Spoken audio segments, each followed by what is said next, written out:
अभी मुझे अंदर अंदर काफ़ी खुशी महसूस हो रहा है। होता है मेरे साथ, कभी कभी मैं उदास रहता हूँ पर मुझे इसका रीज़न नहीं पता होता है, और मैं कभी कभी खुश रहता हूँ और उसका भी रीज़न नहीं पता रहता है। अंदर से अभी मैं खुश हूँ, रीज़न नहीं पता है। या फिर हो सकता है मैं जो चीज़ें सोच रहा हूँ, मैंने थोड़ा थोड़ा करना उस चीज़ों को स्टार्ट कर दिया है। शायद वही एक खुशी मुझे दे रही है। और मेरे साथ अभी क्या हो रहा है, मैं ये चीज़ भी बताना चाहता हूँ। एक्चुअली मेरे साथ जो है कि चीज़ें अभी बहुत अच्छी नहीं हो रही हैं, पर अच्छी हो रही हैं और मैं इन सब चीज़ों से खुश हूँ। मुझे छोटे छोटे क्लाइंट मिल जा रहे हैं जिससे मैं 3,000, 4,000, 4,500 ऐसे में कमा पा रहा हूँ। तो घर पे बैठा था तो उस तरीके से मुझे पैसे नहीं मिल पा रहे थे, या फिर मैं नील हो गया था पैसे के मामले में। अभी मेरा जो पोर्टफोलियो धीरे धीरे बढ़ रहा है। तो ये कहना चाहूँगा कि सोचना और उस चीज़ को करना दोनों अलग चीज़ें। अगर आप सोचोगे और नहीं करोगे तो अंदर एक बेचैनी, घबराहट और दुख बना रहेगा। लेकिन अगर आप सोचते हो और उस चीज़ को करते हो तो आप धीरे धीरे उस लक्ष्य के तरफ, उस टारगेट के तरफ आप बढ़ते हो। तो ज़रूरी है कि करना और स्टार्ट करना। कोई भी चीज़ इतना जल्दी नहीं मिलता है, मुझे ये माइंडसेट बनाना पड़ेगा। और जो कुछ भी काम करना है, जो कुछ भी मुझे अचीव करना है, मुझे उसके तरफ धीरे धीरे बढ़ना पड़ेगा। जैसे मैं बात करूँ अगर एआई के लिए, तो मैं जो है कि एआई के लिए सबसे पहले पाइथन सीख रहा हूँ। और भी चीज़ें, मशीन लर्निंग, एआई लर्निंग, बहुत सारी चीज़ें हैं मुझे सीखनी है।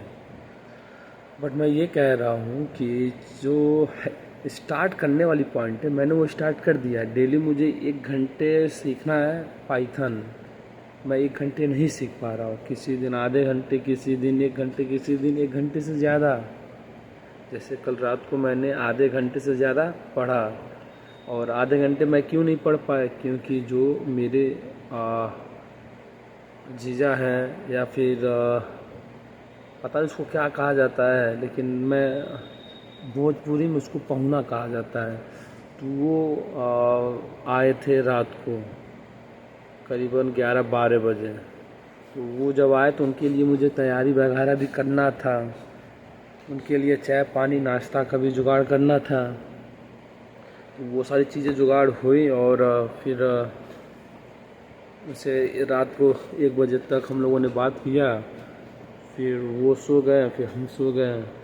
मॉर्निंग में मैं उठा हूँ तो मैं यहाँ पे आ गया हूँ। मतलब तैयार उनको विदा उदा कर करके, मम्मी को मेडिकल छोड़ के मैं यहाँ पे आ गया हूँ। और अभी मैं एक चीज़ बताना चाहता हूँ। मैं किताब पढ़ रहा था तो उस किताब में मुझे एक आइडिया मिला कि अगर मतलब पैसे कैसे कमाया जाए, वो फाइनेंशियल आइडिया बता रहा था। तो उस किताब में लिखा था, अगर मैं कोई स्टॉक खरीदता हूँ, मैंने मान लिया 100 स्टॉक खरीदा, तो उसमें से मैं जो है कि कुछ समय बाद जब उसका रेट बढ़ता है तो मैं अपने जो मूलधन को मैं उसको निकाल ले रहा हूँ।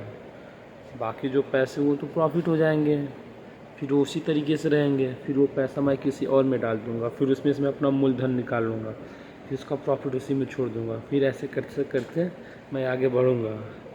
तो इसके लिए मैंने ये प्लान बनाया हुआ है कि जो है कि उस लेवल पे मुझे बड़े लेवल पे नहीं करना है, मुझे सिंगल स्टॉक्स के लिए करना है। कि मतलब ये हो जाए कि हाँ, मैं इतना पैसा अपना निकाल सकता हूँ मूलधन, और इसमें एक स्टॉक मुझे मिल सकता है प्रॉफिट के रूप में। और मैं इस चीज़ों को धीरे धीरे बड़ा करना चाहता हूँ।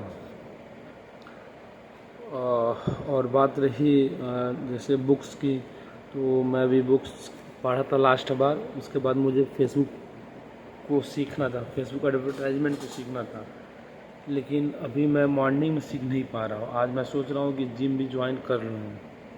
अभी लाइफ में बहुत सारी चीज़ें चल रही हैं, पर देखते हैं क्या होता है। मुझे मोबाइल भी लेना है, पर मुझे मेरे अंदर से कॉन्फिडेंस अभी आ नहीं पा रहा है कि मुझे मोबाइल लेना चाहिए कि नहीं लेना चाहिए। इस वीडियो में बहुत अच्छी क्वालिटीज़ नहीं है, आवाज़ भी बहुत सही नहीं आता है, वीडियो की क्वालिटी भी सही नहीं आती है। तो मुझे मोबाइल लेना चाहिए नहीं लेना चाहिए, अभी मैं इस चीज़ में कन्फ्यूजन में पड़ा हुआ हूँ। देखता हूँ क्या है, क्यों मैं इसलिए कह रहा हूँ, अगर मेरे पास पूरा पैसा होता तो मैं एक ही बार में जा कर के मोबाइल ले लेता, लेकिन मुझे EMI पे लेना है, हर महीने कम से कम 3000 रुपये आने हैं किस्त। तो यही सब चीज़ें सोचने के बाद से थोड़ा सा मेरा दिमाग कन्फ्यूजन में पड़ा हुआ है, मैं क्या करूँ क्या ना करूँ।